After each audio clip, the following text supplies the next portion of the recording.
반갑습니다. 큰나무 하동구 여러분. 오늘은 불합격입니다. 외모란 제목으로 말씀을 나누고자 합니다. 여러분, 요즘 여러분의 가장 큰 고민은 무엇인가요? 공부나 친구 관계 등 여러 가지 고민들이 있을 거예요.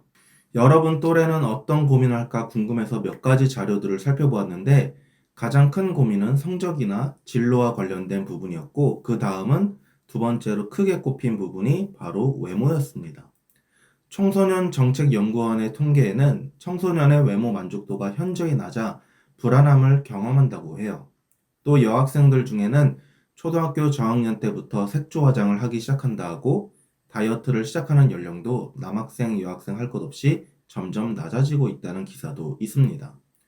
이러한 통계들이 보여주는 것은 우리는 쉽게 겉모습에 끌리고 그 모습이 좋아 보여야 사랑받고 인정받는다고 생각한다는 거예요. 그래서 더 꾸미고 더 비교하고 때로는 스스로를 깎아내리기도 하죠. 그렇다면 여기서 한 가지 질문을 해볼게요. 아름다움의 기준은 정말 겉모습뿐일까요? 하나님을 믿는 우리도 세상과 동일한 아름다움의 기준을 가져야 할까요? 무엇이 진정한 아름다움인지 그리고 하나님은 이에 대해 어떻게 말씀하시는지 우리 그림을 통해 알아보도록 하겠습니다. 하나님께서는 사울 왕의 뒤를 이어 이스라엘을 위해 새로운 왕을 세우고자 하셨어요. 그래서 사무엘에게 베들레헴의 이새의 집으로 가 새 왕에게 기름을 붓기 위해 그의 아들들을 만날 것을 명령하셨죠.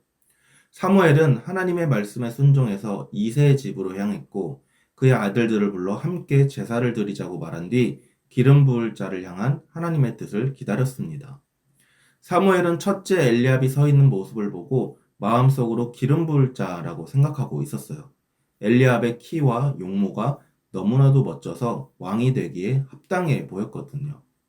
하지만 하나님께서는 사무엘을 향해 그의 겉모습과 키를 보지 말라라고 말씀하시며 하나님께서 보시는 것은 외모가 아니라 그 사람의 중심임을 알려주셨습니다. 첫째 엘리압 뒤로 아비나답과 삼마 등 다른 7 아들들을 차례로 보았지만 하나님께서는 아무도 선택하지 않으셨어요. 이상하게 여긴 사무엘은 다른 아들은 없는지 이새에게 물었고 이새는 양을 치는 막내 아들이 있다고 말해 주었습니다. 당시 양을 치는 일은 귀하게 여겨지는 일이 아니었기 때문에 이 말은 다윗에게는 큰 기대가 없다는 뜻과도 같았어요.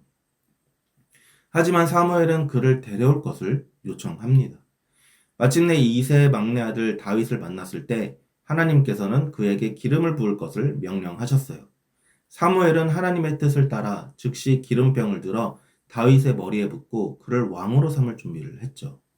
다윗은 그 이후로 이스라엘의 왕이 되어 하나님과 함께 놀라운 역사를 써내려갔고 아직까지도 이스라엘의 가장 훌륭한 왕으로 평가받고 있습니다.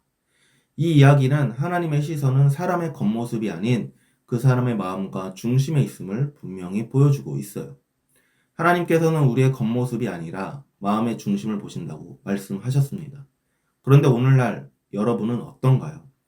여전히 겉모습 때문에 고민하고 비교하고 상처를 받는 경우가 많죠.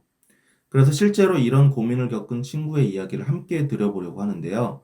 과연 이 친구는 어떤 어려움을 겪었고 그 속에서 무엇을 깨달았는지 영상을 통해 알아보도록 하겠습니다. 내 직감은 내 맞으니까 just feel it 손끝에 나비 That's my living need 내 걱정 no 나답게 더 빛나죠 우리 딸 진짜 잘 추네.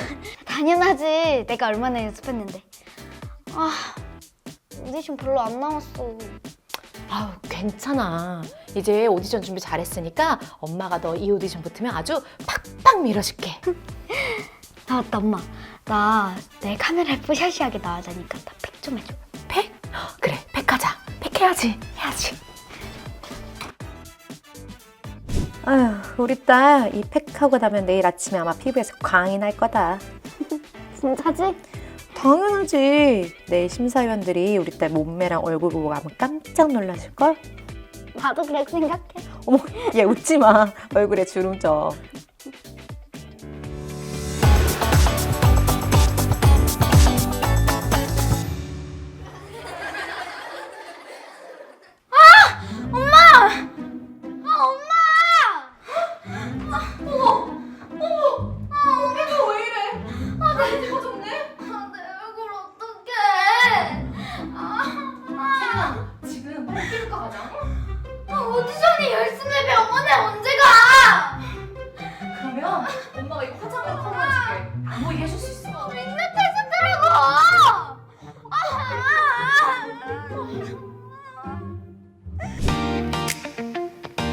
신세린 학생?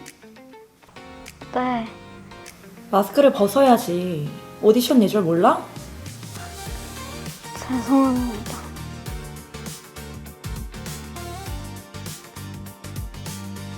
노래랑 춤이 듣기라. 마스크 괜찮네. 고개 들고 똑바로 서야지. 제가요, 어젯밤에 팩을 해가지고. 아, 춤? 춰봐. I could go somewhere, maybe anywhere. 열혈은 피부면 안 돼요. 요즘 카메라가 얼마나 좋아졌는데. 몸매도 별로고. 아, 지금 동작도 좀 아닌 것 같아요. 춤이랑 노래도 그닥인데 비주얼까지.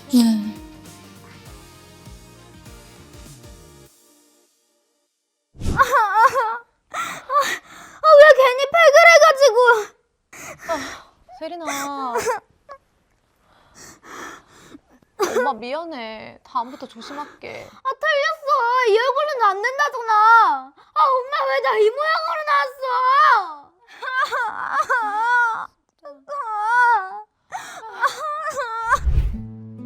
오디션의 충격으로 나는 완전히 자신감을 잃었다. 한동안 나는 얼굴을 가리고 다녀야만 했다. 넌 못생겼어. 이 추녀야. 못생긴 애를 누가 뽑아주겠어? 넌 사랑받긴 글렀다. 그 얼굴로 뭐가 되겠니? 외모가 아름다운 사람만 선택받는 이 세상 속에서 나는 불합격자가 되었다.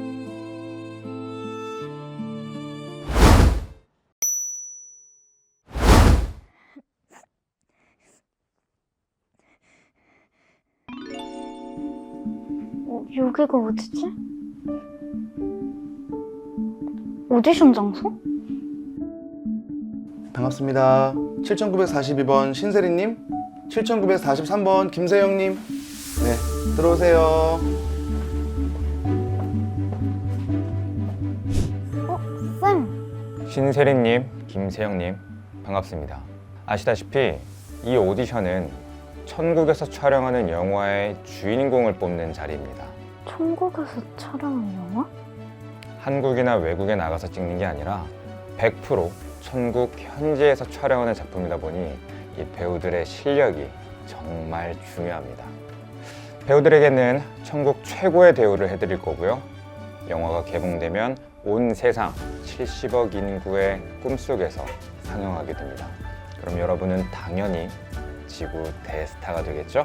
저런 얼굴로 무슨 자, 그럼 연기 테스트부터 해볼까요? 치매 할머니를 간호하는 소녀 연기를 해보겠습니다. 할머니 좋아하는 생선구이도 내가 많이 해주고 여행도 많이 가고 그리고 토마토 내가 많이 사줄게. 응? 엄마 그거 알아? 윤나 있잖아. 윤나가 우리 학교 회장인 윤재 오빠한테 고백했다가 찾았대. 와, 두 분 다 정말 너무너무 잘하셨습니다. 두 분 모두 천국 배우로 손색이 없네요. 그럼 나네. 저런 얼굴로 무슨 배우야. 그런데 어쩌죠? 이 배역은 한 사람만 필요한데 두 분 점수가 똑같아요. 혹시 둘 중에 천국 배역을 포기하고 옆 사람에게 양보해 주실 분 있나요?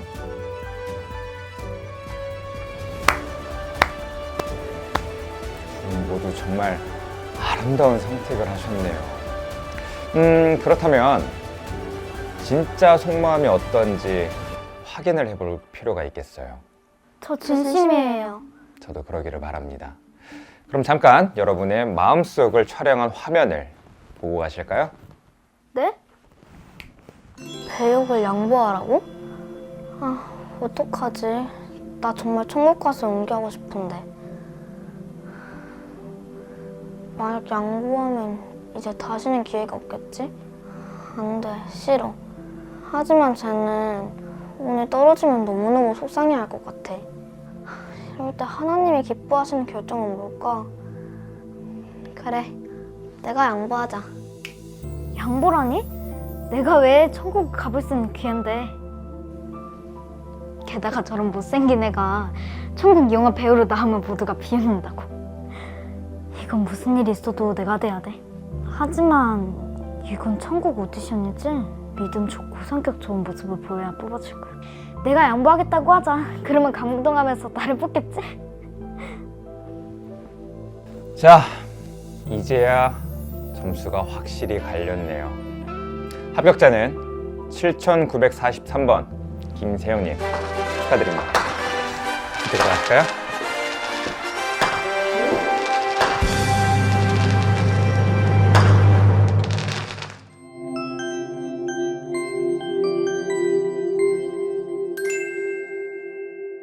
여러분 영상 잘 보았나요? 세린이는 가수를 꿈꾸며 오디션을 준비하고 있었어요.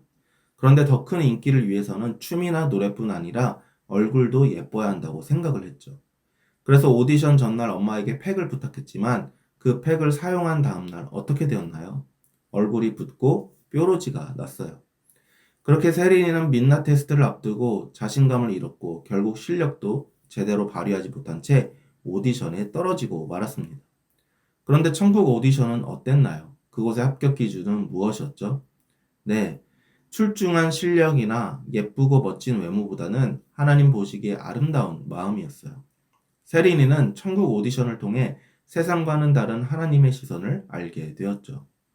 여러분, 하나님을 믿고 따르는 우리는 세상의 기준보다 하나님의 기준을 먼저 생각해야 합니다. 하나님께서 외모보다 중심을 보시기 때문에 우리는 겉모습에 집중하기보다 중심을 가꾸는 데 집중해야 하는 것이죠. 그렇다면 중심을 가꾼다는 것은 무엇일까요? 바로 마음의 중심에 내가 아닌 하나님을 두고 그분을 사랑하고 따르는 거예요. 바로 다윗처럼 말이죠. 다윗은 언제나 하나님의 말씀을 소중히 여기고 하나님이 기뻐하시는 일을 행했습니다. 그래서 하나님은 다윗의 중심을 기뻐하시며 내 마음에 합한 자라고 부르셨어요. 겉모습은 사람마다 다를 수 있지만 우리 마음속은 언제든지 하나님을 향해 스스로 아름답게 만들 수 있습니다. 다윗이 하나님의 마음에 합한 사람이 될 수 있었던 비결은 바로 이 중심에 있었던 거예요. 그렇게 중심이 바로 선 다윗은 세상에서도 인정받고 사랑받는 왕이 되었으며 지금도 이스라엘 역사에서 가장 위대한 왕으로 기억되고 있습니다. 여러분, 오늘 본문은 아주 중요한 사실을 우리에게 알려주고 있어요. 바로 인기를 얻고 사랑을 받는 비결 또한 중심에 있다는 거예요. 사람들에게 사랑받고 인정받으려 겉모습을 아무리 가꿔도 그것은 잠깐의 반짝임일 뿐입니다. 무엇보다 오래 빛나게 하는 것은 올바른 중심, 아름다운 마음인 것이죠.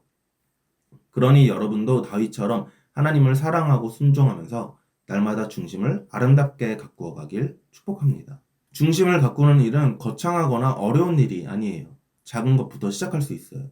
예를 들어 거울을 보며 외모 때문에 속상해질 때 하나님은 내 마음을 보신다는 말씀을 떠올리기, 친구의 옷차림이나 얼굴을 비교하지 않고 대신 그 친구의 장점을 찾아 말해주기, SNS에 나를 꾸며 올리기보다 감사한 일 한 가지를 기록하기 등 이런 작은 실천을 해보는 거죠. 이렇게 작은 노력들이 쌓이다 보면 우리의 중심은 하나님께로 더 가까이 가게 되고 그분이 기뻐하시는 아름다운 마음으로 자라가게 될 겁니다. 비록 작은 실천일지라도 하나님은 그런 여러분을 기뻐하시고 여러분을 통해 놀라운 일을 이루어 가실 거예요. 마음의 중심을 하나님께로 향하는 저와 여러분이 되기를 축복합니다. 기도하겠습니다. 하나님 감사합니다. 하나님은 외모를 보지 않으시고 중심을 보시는 분이십니다. 세상은 외모로 사람을 평가하지만 하나님은 중심을 보고 평가하십니다.